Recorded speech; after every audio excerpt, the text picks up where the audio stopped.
Good evening, नमस्कार। कैसे हैं आप सभी लोग? उम्मीद है कि अच्छे ही होंगे। दोस्तों, जैसे कि हमने बीएनएस की सीरीज़ को स्टार्ट किया है, आज मैं उसी को आगे बढ़ाते हुए एक नया टॉपिक लेके आई हूँ जो आपके लिए बहुत ही जानना ज़रूरी हो जाता है। देखिए दोस्तों, जब भी हम कोई एक्ट पढ़ते हैं तो सबसे पहले उसमें एक प्रियम्बल दिया होता है। अच्छा, प्रियम्बल होता क्या है? प्रियम्बल होता है किसी भी एक्ट को का इंट्रोडक्शन, या किसी भी एक्ट का जब हमें उद्देश्य देखना होता है या उसके इंट्रोडक्शन, उसको इंट्रोड्यूस खुद से कराना होता है, तो हम उसकी प्रियम्बल को देखते हैं। तो उसी चीज़ को मैं आगे बढ़ाऊंगी बीएनएस की प्रियम्बल के साथ। जैसा कि दोस्तों, बीएनएस जब स्टार्ट होता है तो इसमें स्टार्टिंग में एक प्रियम्बल दी होती है जिसको मैं आपको पढ़ के सुना देती हूँ। देखिए, अपराधों से संबंधित उपबंधों का समीकरण और संशोधन करने तथा उससे संबंध या उससे अनुषंगिक विषयों के लिए अधिनियम। देखिए दोस्तों, इसमें 3 वर्ड हमने देखे। 3 वर्ड कौन कौन से देखे? हमने देखा समेकन, दूसरा हमने देखा संशोधन, तीसरा देखा हमने अनुषंगिक विषय। अब मैं इन तीनों को ही आपको डिफ़ाइन करना चाहूँगी, क्योंकि जब दोस्तों हम कोई भी एक्ट पढ़ते हैं तो जब हमें उसके वर्ड्स का मतलब नहीं पता होगा तो हमारे लिए वो समझना आसान नहीं होता है। तो मैं सबसे पहले बताऊँगी समेकन। समेकन क्या होता है?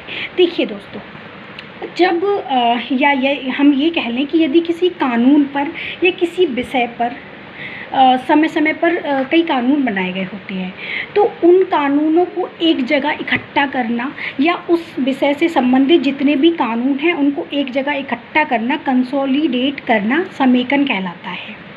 ठीक है, फॉर एग्ज़ाम्पल हम देख लेते हैं। जैसे हमने जीएसटी को देखा।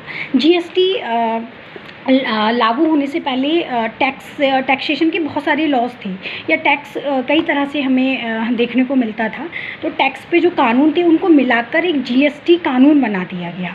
तो जब एक ही विषय पे अलग अलग चीज़ें बिखरी होती हैं, उनको इकट्ठा करना ही कंसोलिडेट या समेकन कहलाता है। दूसरा वर्ड हमने देखा संशोधन। देखिए दोस्तों, जब हमें समय समय पर लगता है या समाज की मांग होती है या जैसे जैसे समय का परिवर्तन होता है तो कुछ चेंजेस हमें लॉ में करना ज़रूरी हो जाता है। उसी चीज़ को जब हम लॉ की भाषा में देखते हैं, तो जब हम किसी कानून में कुछ बदलाव करते हैं, कुछ हटाते हैं, कुछ बढ़ाते हैं, कुछ चीज़ें न्यू ऐड ऑन करते हैं, तो उसी को क्या कहते हैं? संशोधन कहते हैं। जैसे फॉर एग्ज़ाम्पल में हम ले लेते हैं कि हमने एक कल जो वीडियो मैंने बनाई थी उसमें सामुदायिक सेवा था। तो सामुदायिक सेवा का शायद हमारे समाज के लिए एक ज़रूरत बन गई थी, और जिसको ऐड ऑन करना समाज के लिए एक नई दिशा देना, या फिर जो भी पार्लियामेंट को समझ आया वो उसके अकॉर्डिंग उन्होंने ऐड ऑन किया। उसमें क्या था कि छोटे जो अपराध होते हैं, जैसे चोरी हो गया या फिर किसी पब्लिक ऑफिसर को उसके कार्य में बाधा वगैरह डालना, ये छोटे अपराध हुआ करते थे। इनके लिए क्या कर दिया सरकार ने या पार्लियामेंट ने, सॉरी, तो उसमें सामुदायिक सेवा करके एक पनिशमेंट को ऐड कर दिया। ठीक है, उसमें कई बार बहुत सज़ा मिल जाती थी लोगों के लिए, तो उनको बेहतर लगा कि इंसान को सुधारने के लिए एक सामुदायिक सेवा को ऐड ऑन किया जाना चाहिए। तो जब समय समय पर समय की मांग के अनुसार जब हम कोई चेंजेस करते हैं, जब हम कोई नई चीज़ ऐड करते हैं या हम कुछ घटाते बढ़ाते हैं सज़ा में या किसी भी चीज़ में, किसी भी एक्ट में, तो वो क्या कहलाता है? संशोधन कहलाता है। ठीक है, अब बात करते हैं, हमने तीसरा वर्ड क्या देखा? अनुषंगिक विषय। देखिए दोस्तों, अनुषंगिक विषय जो होते हैं वो क्या होते हैं, मैं आपको बता देती हूँ। देखिए, किसी कानून में अपराध का होना तो महत्वपूर्ण है ही है। ठीक है, कि क्या अपराध है, उसे अपराध से संबंधित उल्लेख होना मुख्य है। ठीक है, लेकिन उससे हटके, जैसे फॉर एग्ज़ाम्पल किसी व्यक्ति को हाजिर करना है या वो नहीं हाजिर हो पा रहा है, तो उसकी संपत्ति को जब्त कैसे किया जाएगा, कुर्क कैसे किया जाएगा, या किसी व्यक्ति को बुलाना है या जांच से संबंधित गवाहों को बुलाना है, ये सारी चीज़ें किस विषय में आ जाती हैं? अनुषंगिक विषयों में आ जाती हैं। दोस्तों, आज हमने ये देखा कि प्रियम्बल में जो 3 वर्ड बहुत महत्वपूर्ण थे, जिनको हमें जानना बहुत ज़रूरी था, और मुझे स्टार्टिंग में ये चीज़ें नहीं पता थी, तो मुझे बाद में बहुत प्रॉब्लम होती थी, मैं नहीं समझ पाती थी मैं किससे पूछूँ क्या। तो मुझे लगा कि हम शुरुआत यहीं से करते हैं। आज हमने ये प्रियम्बल को देखा है, कल से हम स्टार्ट करेंगे सेक्शन 1 से। बीएनएस का सेक्शन 1 हम स्टार्ट करेंगे।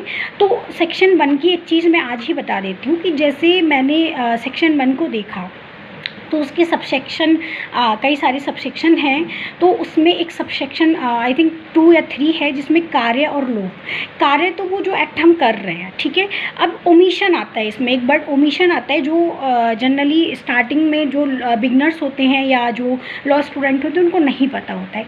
अब मैं बात करती हूँ ओमिशन क्या होता है या लोप क्या होता है। देखिए दोस्तों, जब हमें कोई कार्य विधि के द्वारा सौंपा गया है या विधि द्वारा हम उस कार्य को करने के लिए बाध्य हैं और वो हम नहीं कर रहे हैं, जानबूझ के या फिर नेग्लिजेंस उसमें हम कर रहे हैं और हम जिस कार्य के लिए बाध्य थे हम वो कार्य कर ही नहीं रहे हैं, तो उस चीज़ को माना जाता है ओमिशन करना। कानून की भाषा में उसको लोप कहते हैं। फॉर एग्ज़ाम्पल, जैसे एक बच्चे को माँ के लिए माँ की एक ड्यूटी है, उसका कर्तव्य है कि वो अपने बच्चे के लिए दूध पिलाए, ठीक है।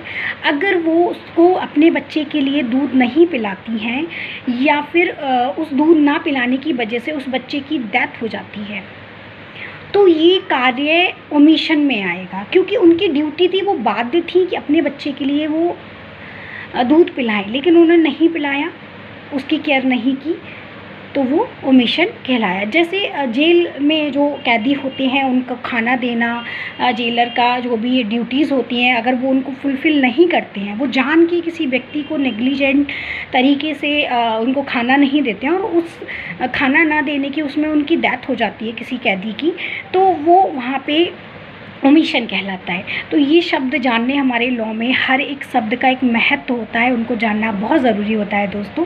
इसी सीरीज़ को मैं आगे कल बढ़ाऊंगी सेक्शन 1 से, और सेक्शन 1 में जितने भी वर्ड्स आएंगे जो मुझे लगता है कि उनका अर्थ जानना ज़रूरी है, और आगे भी हम इस चीज़ को कंटिन्यू रखेंगे।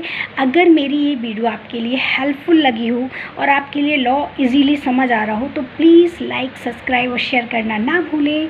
अगर आपको कोई भी टॉपिक जिसकी नॉलेज आपको चाहिए तो वो मेरे को कमेंट में ज़रूर बताएं। सब्सक्राइब करें और बेल आइकन को दबाना ना भूलें। Thank you, bye bye, take care.